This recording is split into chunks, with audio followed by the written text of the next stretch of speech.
Shalom, my friends. Welcome to this week's newscast. This week marks the beginning of a new format.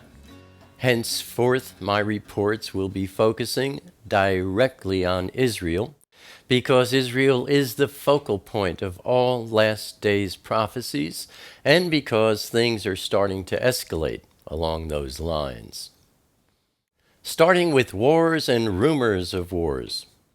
On Sunday, January 25th, hundreds of Syrian insurgents armed with rocket launchers and anti-aircraft weapons, including fighters from Al-Qaeda's Nusra Front, seized the Assad regime's Brigade 82 base near the town of Sheikh Maskin in Daraa province. The Brigade 82 base lies at the heart of a heavily fortified zone, protecting the southern approaches to Damascus. Then on Tuesday, January 27th, the IDF confirmed that 2 rockets hit the northern Golan Heights. At least 1 rocket exploded near Kibbutz El Rom, near the border with Syria. For the first time ever, the Iranians are not concealing their presence in the Golan Heights. Hezbollah is permitting itself total freedom of action as well as a high profile in the Golan, and is working to establish an infrastructure in the region specifically for attacks on Israel. Former Hamas Prime Minister Ismail Haniyeh attended the graduation ceremony of a training camp for more than 10,000 future Hamas militants, where the Palestinian youths aged 15 to 21 underwent intensive military training using sniper rifles on targets with portraits of Israeli leaders, along with simulated attacks on Israeli targets through model terror tunnels, meant to recreate the experience of infiltrating Israeli territory. And on Wednesday, January 28th, IDF troops began drilling along the Lebanon border to search for suspected tunnels dug by Hezbollah into Israeli territory. More than 10 residents living on one street have complained over the last few months about hearing noises at night, and investigations revealed what appeared to be a possible tunnel route dug from Lebanon into Israel. Shortly after midnight, the Israeli Air Force struck Syrian army artillery targets in retaliation for Tuesday's attack on the Golan Heights and Mount Hermon. Then, an Israeli military convoy was struck by anti-tank missiles near the Lebanese border, killing 2 Israeli soldiers and wounding 7.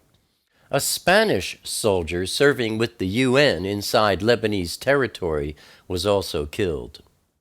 Hezbollah claimed responsibility for the strike, saying it has, quote, settled its score with Israel for the killing of its senior officials and Iranian general in the Golan Heights, close quote. On Thursday, January 29th, IDF military engineers drilled deep into the ground by the perimeter fence of Zarit in northern Israel, checking for tunnels that anxious residents believe Hezbollah was digging under their homes. For the residents of this community, located about 100 yards from the border fence, fears about the next round of fighting are credible.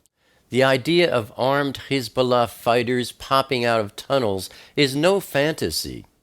Israel uncovered more than a dozen tunnels built by Hamas and running into its territory from Gaza during the war there last summer. Then the Sinai wing of ISIS claimed responsibility for attacks that killed at least 27 on Thursday night. A series of tweets from the Sinai province's Twitter account claimed responsibility for each of the 4 attacks that took place in North Sinai and Suez provinces, in some of the worst anti-state violence Egypt has seen in months. Then on Friday, January 30th, Israeli officials told Israel Channel 10 TV that they are convinced the Obama administration, quote, has given the Iranians 80% of what they want, close quote, in the negotiations over Iran's nuclear program. Iran will be permitted to keep over 7,000 centrifuges, enough to produce enough enriched material to sprint toward the bomb within a matter of months.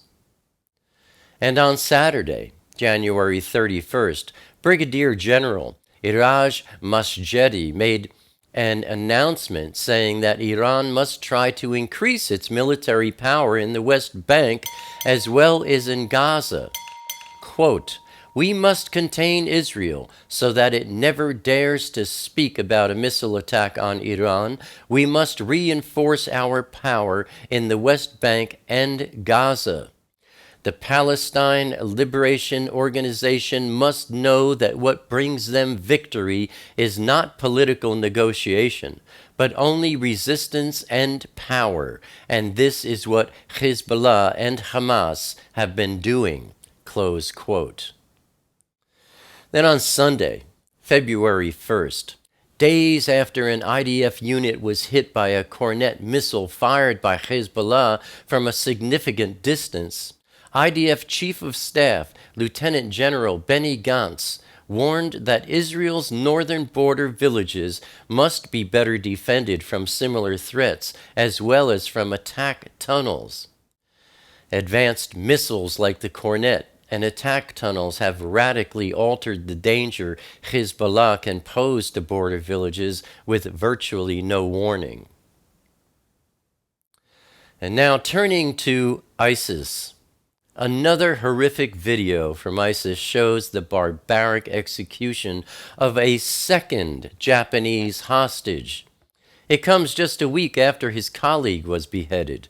All of Japan, of course, is shocked by this. The video shows the Japanese journalist Kenji Goto on his knees with the familiar ISIS masked executioner Jihadi John with a knife in his hand announcing, quote, so let the nightmare for Japan begin, close quote. Journalist Kenji Goto was captured when he went to Syria last October in a bid to find Haruna Yukawa, a Japanese adventurer who disappeared there in August. A video showing a still image of Yukawa beheaded was released by ISIS on January 24th. And now, after beheading 2 Japanese men, ISIS has failed to achieve either of its goals. Number 1, $200 million in ransom, and number 2, the release of a female Iraqi suicide bomber from death row in Jordan. As I've explained in previous newscasts, Hezbollah is Iran's war arm in Lebanon, and Hamas is Iran's war arm in Gaza. The leader of Hezbollah is Secretary General Hassan Nasrallah, and the leader of Hamas is Khaled Mesh'al. In Beirut's southern suburbs, where Hezbollah has a stronghold, everything is worsening. There's less electricity and more blackouts. The water shortages are getting worse, as is the sewage. Further, the economy is nearly dead, and parents are urging their children to get out of Lebanon to start a career and family elsewhere. The Israeli attack on a convoy of senior Iranian and Hezbollah military operatives in the Golan Heights last week caught Nasrallah at a really bad time.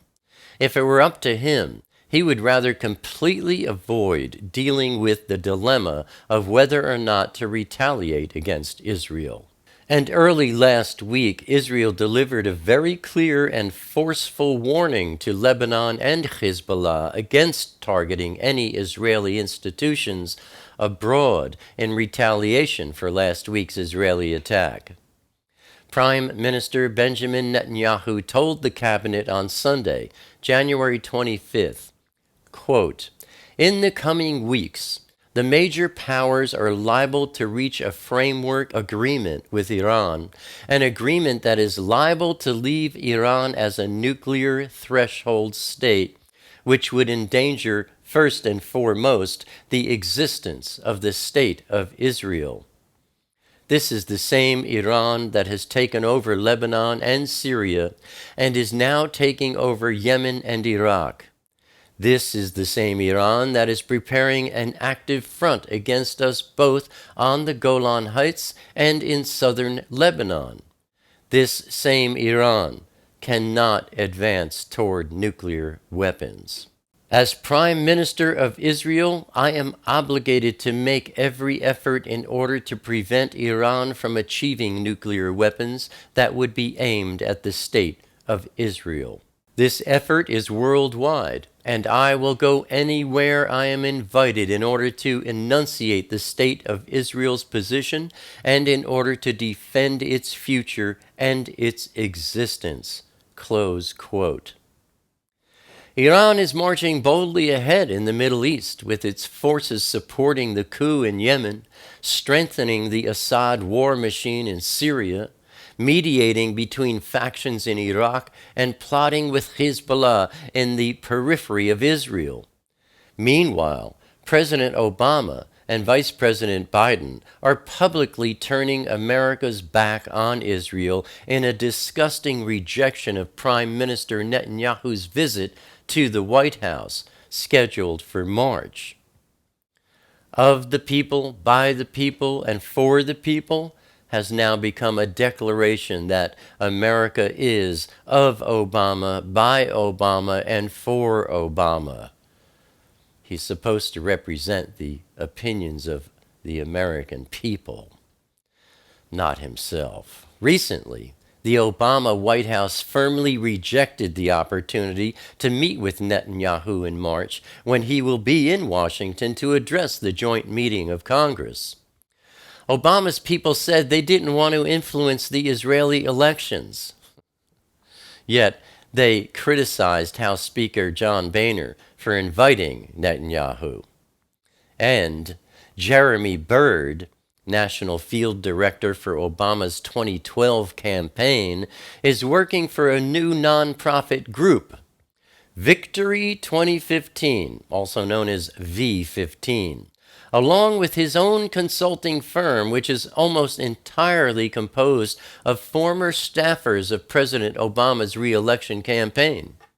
And they are all involved in running an election effort in Israel aimed at defeating Prime Minister Benjamin Netanyahu.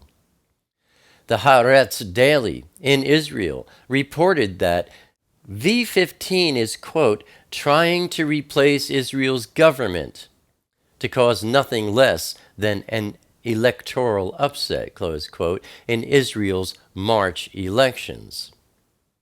Victory 2015 is backed by a US/UK group called One Voice Israel, whose official Tel Aviv offices are adjacent to those of Victory 2015.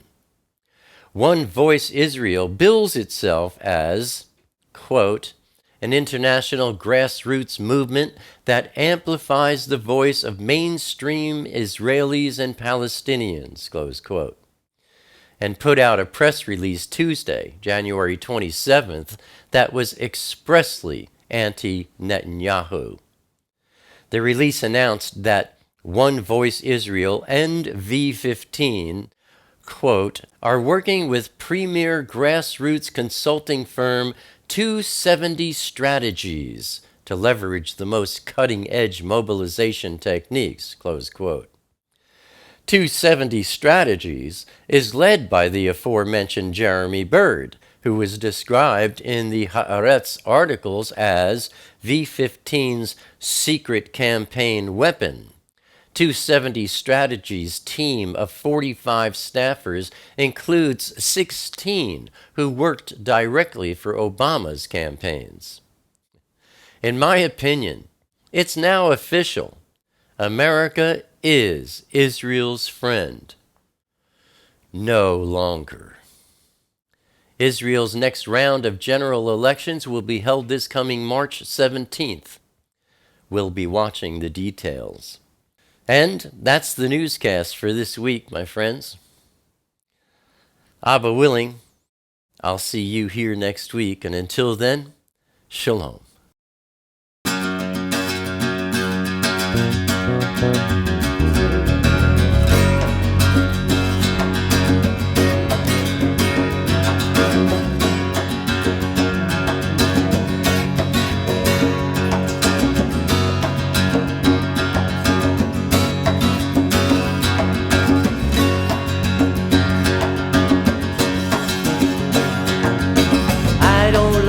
Crowded rooms, I need more space than I consume.